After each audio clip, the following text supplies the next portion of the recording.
अस्सलाम वालेकुम दोस्तों। Welcome back to your favourite channel Forex Blaster. मैं हूं आपका होस्ट अभी कि जी आज की वीडियो जो है वो इंतहाई इम्पोर्टेंट है। और इसमें शायद आप जैसे कह लें कि मैं एक ऐसी ट्रेडिंग की जो है ना वो बात करने लगा हूं जो कि लोग साला साल ट्रेडिंग करते रहते हैं, लेकिन उनको उस बात की समझ नहीं लग पाती। और वो अक्सर जो है ना अपना बहुत ज़्यादा नुकसान कर बैठते हैं सिर्फ उस एक बात की वजह से। और ये मतलब समझ लें कि ये जो बात है ना, it is the mother of all mistakes. तो इस जो बंदा अपनी इस गलती पे काबू पा लेता है वो ट्रेडिंग में कामयाब हो जाता है।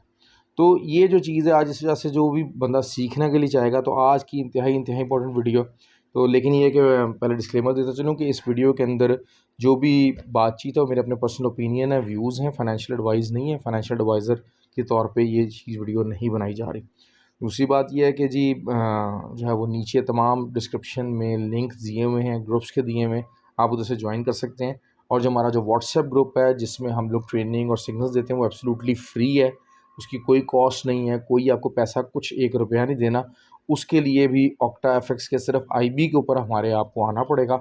और उसके अलावा हर चीज़ वहाँ पर फ्री है। आपका पैसा है, आपका अकाउंट है, हम उसमें ट्रेड आपको ज़रूर गाइड करेंगे, सारा कुछ करेंगे and you will get trend over there. ठीक हो गया। तो दूसरी बात यह है कि जी, तो दूसरी बात यह है कि हम आज चलते हैं आज के टॉपिक की तरफ। मेन जो चीज़ है वो ये है कि क्या ऐसी गलती है कि जो कि ट्रेडर को सबसे ज़्यादा मार मारती है। ट्रेडर को बेसिकली मैं आपको बात बता दूं कि जो ट्रेडर गिरगिट की तरह रंग बदल सकते हैं वो कामयाब हैं। और रंग बदलने का मतलब क्या है? रंग बदलने का ये मतलब नहीं है कि आपके कॉल व फेल में तज़ाद आ जाए, आपकी बात आज कुछ है कल कुछ होनी शुरू हो जाए, आप लोगों को फ्रॉड लगाना शुरू कर दें या लोगों को जो है ना वो मिसगाइड करना शुरू कर दें। ऐसा नहीं है। रंग बदलने से मुराद ये है कि देखिए ये जो मार्केट है ना, ये मार्केट है, ये रोज़ रंग बदलेगी, ये रोज़ रंग बदलेगी, ये रोज़ कभी ऊपर जाएगी, कभी नीचे जाएगी, कभी दाएँ घूमेगी, कभी बाएँ घूमेगी। तो वो बंदा जिसके अंदर फ्लेक्सिबिलिटी है, अब ये और ये जो रूल है ना, ये रूल है, ये तमाम जो है ना वो उस चीज़ के लिए मैं पहले प्रॉब्लम आइडेंटिफाई कर दूँ, उसके बाद मैं बताता हूँ इसका हल क्या निकालना है, इसको नेगेट कैसे करना है, वो भी मैं बताऊँगा आपको वीडियो में। अब बेसिकली अब क्या है कि चाहे क्रिप्टो की मार्केट हो, चाहे स्टॉक्स हो, चाहे जो है वो ऑप्शंस की ट्रेडिंग हो, चाहे फॉरेक्स की ट्रेडिंग हो, चाहे गोल्ड की, चाहे सिल्वर की ट्रेडिंग हो, हर जगह पर ये मार्केट का रूल अप्लाई होगा। और वो यही है कि मार्केट चेंज होगी। अब अक्सर लोग जो है वो मुझे कहते हैं, वैस भाई आपने तो जो है ना वो हमें जो है वो बाई की ट्रेड बता रहे थे, आपसे वो वीडियो आपने बनाई, अब शाम में आप हमें कह रहे हैं कि जी सेलिंग आ गई। तो भाई ये मैं नहीं बता रहा, ये मार्केट की करंट सिचुएशन बता रही है। मैं अगर अपनी इस ईगो को लेके बैठा रहूं कि नहीं यार मेरे तो 400 500 हज़ार बंदा है जिसने मेरी वीडियो देखी है, उनको मैंने बाय बताया, तो मैं खुद किस मुंह से शाम में सेलिंग लगा रहा हूं, तो भाई नहीं, ऐसा कुछ नहीं होने वाला। हाँ, ऑल दो वो जो व्हाट्सएप ग्रुप में उनको तो साथ साथ बताता जाऊंगा, वो तो ज़ाहिर बात है ऑब्वियसली उस चीज़ से बच जाएंगे। लेकिन बात वही है कि मार्केट है, मार्केट किसी भी लम्हे चेंज हो सकती है। ये जो चीज़ है, ये जब तक आप इस बैरियर को ओवरकम नहीं करेंगे आप तरक्की नहीं कर सकते। जितने भी बड़े ट्रेडर्स और कामयाब ट्रेडर्स हैं आप देख लें दे रिस्पेक्ट चेंज। बहुत सारे लोग हैं अभी 2 महीने पहले गोल्ड की मार्केट में एंटर हुए हैं, उन्होंने सिर्फ मंदी देखी है। 2 महीने में गोल्ड नीचे ही आ रहा है, नीचे ही आ रहा है, नीचे आ रहा है, ऊपर जाने का नाम नहीं ले रहा। अब उनका माइंड बन गया कि भाई इसने तो सिर्फ नीचे ही जाना है। अब वो लंबी लंबी जगह से, दरमियान से, गलत जगहों से, दरमियान में से सेलिंग लगा लगा के छोड़ रहे हैं कि जनाब हाँ जी ये तो लंबा ही नीचे जाएगा, तो लंबा ही नीचे जाएगा। अब मार्केट जब कभी 60-70 पॉइंट ऊपर मारेगी वो परेशान हो जाएंगे, अपने नेगेटिव अकाउंट्स लेके बैठे रहेंगे। फिर जनाब वो हाई ट्रेड लगाना शुरू कर देंगे कि जनाब नहीं पक्के हो गए, मार्केट ने तो भाई नीचे जाना है। इसी तरीके से जो नैस्डैक और उसको कर रहे हैं वो भी देख रहे हैं कि जनाब पिछले 3 महीने से मार्केट तो नीचे जा रही है, ये तो ऊपर जाने का नाम ही नहीं ले रही। वो कहते हैं भाई शायद ये इसने हमेशा ऐसे ही रहना है। तो भाई नहीं, नहीं, जब तक आप इस चीज़ को मान के नहीं चलेंगे। मैं डेली उठता हूँ तो मैं डेली से रोज़ मार्केट को नया एनालिसिस करके देता हूँ कि जनाब जो है ना वो मार्केट आज क्या रंग दिखाएगी। ऑल्दो जो है मैं बता दूं आपको, हमारा एक और बड़ा मसला है आज, चलें इस ग्रुप इसमें बात स्टार्ट हो गई है तो मैं एक और कर दूं।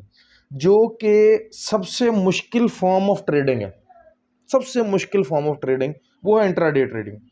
लेकिन मज़े की बात यह है कि जो सबसे नया और ना तजर्बाकार लोग हैं वो सबसे ज़्यादा ये करना चाहते हैं। एक्सपीरियंस ट्रेडर जैसे जैसे एक्सपीरियंस होता चला जाएगा वो इंट्राडे ट्रेडिंग को अवॉइड करेगा। हाँ, बहुत ज़्यादा कुछ चीज़ का बहुत ज़्यादा एक्सपीरियंस हो जाता है, ऐसा नहीं कि उसमें मुनाफा नहीं कमाते, बहुत एक्स्ट्राऑर्डिनरी मुनाफा कमाते हैं और वो सुकून से रात को सोते हैं। लेकिन जो नया बंदा है वो मज़े की बात यह है कि जिसको अभी कुछ आता नहीं है, जिसने अभी मार्केट में आँख खोली है, महीने 2 महीने 3 महीने में अभी 200 400 500 हज़ार के अकाउंट उड़ाए हैं, वो कहता है मैं सबसे मुश्किल फॉर्म ऑफ ट्रेडिंग इंट्राडे करूं। तो भाई इंट्राडे को तो रोज़ पल पल हर 12 घंटे के बाद नए सिरे से एनालिसिस बनाने की एबिलिटी होनी चाहिए, तब आप इंट्राडे कर सकते हैं। मुझे कहते हैं व्यास भाई आपने 2 दिन पहले आप कह रहे थे यहाँ पर आ जाए तो बाइंग करें, अब आप कह रहे हैं कि यहाँ पर आ जाए तो सेलिंग करें। भाई इसलिए कि उस टाइम मार्केट कह रही थी कि अगर यहाँ पर मैं आऊँगी तो मैं बाय में जाऊँगी, 2 दिन बाद मार्केट ये कह रही है कि मैं अब सेल में जाऊँगी यहाँ से, जब मैं यहाँ पर आई तो मैं यहाँ पर सेलिंग में जाऊँगी।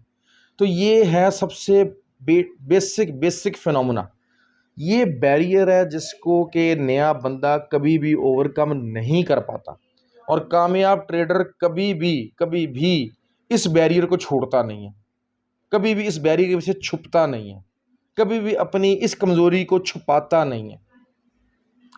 हर कोई आज बाय में खड़ा है, कल सेल में खड़ा हो सकता है, आज सेल में खड़ा है, कल बाय में खड़ा हो सकता है। मार्केट कहीं भी जा सकती है, आपके अंदर उस मार्केट की चेंज को एक्सेप्ट करने की एबिलिटी होनी चाहिए बीइंग अ ट्रेडर। अच्छा, अब वो एक्सेप्टेबिलिटी कैसे आएगी? सवाल तो आया था ये कि भाईजान हम तो बड़े लगे हुए हैं बड़े अरसे से, अब हमारा दिमाग एक ही तरफ फिक्स हो जाता है और हम तो उसको असेस ही नहीं कर पाते। उसके लिए मुख्तलिफ एक्सरसाइजेज हैं, मुख्तलिफ ट्रेनिंग है। सबसे पहली तो चीज़ ये है कि अपने जो एक्सपीरियंस लोग हैं आप उनके साथ रहें, सबसे पहली बात। लेकिन एक्सपीरियंस जेन्युइन एक्सपीरियंस वाला बंदे होने चाहिए। ये झूठे डेमो के ऊपर किए हुए जो है वो अकाउंट मैनेजर्स और ये सस्ते ग्रुप वाले $50 दें, ये दें, वो दें, मंथली यूँ दें, वो दें, 300 पिप्स लगा देंगे, 400 पिप्स लगा देंगे। भाई 300 पिप्स 400 पिप्स तो लगा देंगे, आपको वो कैसे बताएंगे कि आपने अकाउंट कैसे मैनेज करना है? पता लगा 2 स्टॉप लॉस हिट हो गए, अगले का अकाउंट ही वॉश हो गया। आप बैठ गए आके $10,000 लेके बैठ गए, लेकिन आप जो है वो 10-10 जो है वो स्टैंडर्ड लॉटें खरीद रहे हैं। पता लगा जनाब जो है ना वो 2 एसएल आपके हिट हुए, आपका अकाउंट आधा रह गया। तो ये वो चीज़ें हैं जो वो कभी भी अकाउंट मैनेजर्स और ये सारे जो है वो सिग्नल्स ग्रुप वाले ये कभी आपको ट्रेंड नहीं करेंगे इस बारे में, ना उनका इससे कोई कंसर्न है। उनको आपने देने महीने के 40 50 60 डॉलर और उसके बाद वो कहेंगे अस्सलाम वालेकुम छुट्टी। विद बाद में आप अपने अकाउंट के साथ क्या करते हो ये आपका मसला है। तो बात सारी ये है कि आप या तो बात कहीं कहीं निकल जाती है, एक्सपीरियंस ट्रेडर्स लोगों के साथ बैठें जो के अंदर जिनके अंदर एबिलिटी है कि हाँ यार ये मार्केट नीचे जा रही थी, लेकिन वो हर टाइम ऑपोजिट साइड पे सोचते हैं, देखते हैं। हम सारा टाइम जब भी देखते हैं कि मैं कहता हूँ मार्केट में ट्रेड नीचे की लगा रहा हूँ, लेकिन मार्केट कहाँ से ऊपर जा सकती है, किस जगह से ऊपर जा सकती है, मुझे वहाँ से आउट हो जाना है जहाँ से मार्केट ऊपर जा सकती है, या मैं ट्रेड ऊपर की लगा रहा हूँ तो कहाँ से मार्केट नीचे आ सकती है, मुझे उस जगह से पहले ही आउट हो जाना है। प्रॉफिट लें और निकलें। इंट्राडे का पहला रूल यही है कि आपने प्रॉफिट को चोर की तरह इस्तेमाल करना है। अच्छा, फिर कुछ लोग होते हैं, एक तबीयत की बात है कि कुछ लोग होते हैं उनसे बर्दाश्त नहीं होता। वो बर्दाश्त क्या नहीं होता कि जनाब जो है ना वो 30 पिप्स प्रॉफिट उठा, 40 पिप्स उठा, भाग गए। अब पता है कि एक बंदा है ग्रुप में बैठा हुआ बता रहा है कि भाई 100 पिप्स 150 पिप्स तक मार्केट जाएगी, लेकिन उनसे बर्दाश्त ही नहीं होता। वो 30-40 पिप्स प्रॉफिट उठाते हैं, उन चले जाते हैं, अपनी ट्रेड क्लोज कर देते हैं। उसके बाद वो देखते हो मार्केट दोबारा ऊपर गई, फिर दोबारा एंट्री ले लेते हैं और फिर वहाँ से मार खा के नीचे आ जाते हैं। अब इसका हल क्या है? इसका हल, ये प्रॉब्लम आपसे बेताशा लोगों के साथ होगी, अभी ये मेरे व्यूअर्स हैं उनके साथ बेताशा लोगों के साथ होगी। इसका हल क्या? इसका हल बिल्कुल सिंपल सा है, बेहतरीन और प्यारा सा और सिंपल सा हल है। इसको चेंज करने की ज़रूरत नहीं है। आप अगर 30-40 डॉलर आप उठाते हैं ना, कोई मसला, 30-40 पिप्स आप उठाते हैं, कोई मसला नहीं है, आप उठाएं। लेकिन ऑन द कॉन्ट्ररी आपको फिर ये चीज़ मेक श्योर करनी है कि आप नुकसान भी सिर्फ उतना ही उठाएं। ये ना होने पाए कि जनाब आप प्रॉफिट तो 40 पिप्स उठा रहे हैं लेकिन नुकसान आप 140 पिप्स उठा रहे हैं। अगर आप ये करते रहेंगे तो भाई इस फील्ड को छोड़ो, हाथ झाड़ो और जाओ। ये चीज़ें मैं जो आपको बता रहा हूँ ये बड़े बड़े एक्सपीरियंस के बाद लोगों को आती हैं, चीज़ों की समझ नहीं आती। लोग एक वो मेथोडिकल किस्म की वीडियोस बनाते हैं कि जनाब अच्छा जी ऐसे है, ये ऐसे है, ये मिस्टेक कर ली, ये मिस्टेक हो गया, ये ऐसे हो गया। ये मैं आपको प्रैक्टिकल एग्जांपल बता रहा हूँ जो लोगों ने एक्चुअली की हैं, हरकत करते हैं। ये एटीट्यूड है। अच्छा, मैं अब आपको उस एटीट्यूड को चेंज करने को नहीं कह रहा, आपकी ज़रूरत है, आपकी एक नेचर है कि जनाब हाँ जी आपसे बर्दाश्त नहीं हो रहा, प्रॉफिट निकल रहा है, आपसे बर्दाश्त नहीं हो रहा। भाई तो बर्दाश्त नहीं हो रहा, मसला यही है कि जनाब आप टीपी रखने 40 पिप्स का, एसएल रखने 100 पिप्स का। मेरी ये समझ से बाहर है ये वाली ट्रेडिंग, ये किस किस्म की ट्रेडिंग है, किस किस्म के सिग्नल्स हैं भाई। तो ऐसे सिग्नल्स को अवॉइड करें, ऐसी ट्रेडिंग को अवॉइड करें और अपने आप को एक जगह पे फिक्सेशन से बचा के रखें। जितना बड़ा ट्रेडर होगा वो कभी भी फिक्सेट नहीं होगा, उसके अंदर चेंज को एक्सेप्ट करने की एबिलिटी होगी। स्टॉक मार्केट है, पाकिस्तान स्टॉक मार्केट की बात कर लेते हैं, इंडियन स्टॉक मार्केट की बात कर लेते हैं, निफ्टी की बात कर लेते हैं। भाई नीचे ही जाए जा रहा है, नीचे ही जाए जा रहा है, नीचे ही जाए जा रहा है, बस इसे तो नीचे ही जाता है। जब आओ भाई सेल लगाओ, जब आओ भाई सेल लगाओ, रोज आओ सेल लगाओ, निकल ही जाएगा, प्रॉफिट में हो जाएगा। लेकिन जिस दिन उसने एक सेकेंडरी टॉप भी बनाया, आपके सारे पैसे गए। क्यों? क्योंकि आप कंप्लेसेंट हो चुके हैं, स्टॉप लॉस भी यूज नहीं कर रहे, आपका सब पैसा उड़ गया। अब उसका जिम्मेदार कौन है? आप कहेंगे यार मार्केट ये तो जुआ है भाई, ये तो कभी नहीं, उसके जिम्मेदार आप खुद हैं। क्यों? क्योंकि आपने ये चीज सोच के ही नहीं रखी कि आज मार्केट मेरी सोच के अगेंस्ट नहीं जाएगी, तब मैं क्या करूंगा। उसकी स्ट्रेटजी आपके पास थी ही नहीं। जो एक कामयाब ट्रेडर होता है, हम सब उठते हैं, हम सबसे पहले स्ट्रेटजी बनाते हैं। जब हम पोजीशन लेने लगते हैं, जब एंट्री लेने लगते हैं कि भाई ये अगर जो है ना ये मार्केट नीचे की तरफ जाएगी, मेरी ट्रेड की एंट्री जाएगी, तो मैंने कितना नुकसान उठाना है और कहाँ तक ये जा सकती है। अक्सर क्योंकि ज़री बात है इसमें हरफ आखिर कुछ भी नहीं होता, अक्सर ये होता है कि आपका स्टॉप लॉस खा के और मार्केट ऊपर उठ जाती है। किसी के साथ भी हो सकता है, ये किसी के साथ भी हो सकता है। लेकिन उसके बाद आपको रिकवरी ट्रेड लगाने की जल्दी, उछल कूद जल्दी, दोबारा से मैं आज के पैसे आज ही बना लूँ, ये कर लूँ, ये नहीं करना भाई, इस चीज़ से बचना है।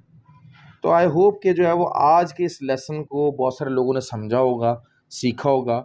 अगर जो है वो उसको आप जो है वो मज़ीद सीखना समझना चाहते हैं तो चैनल को लाइक करें, सब्सक्राइब करें।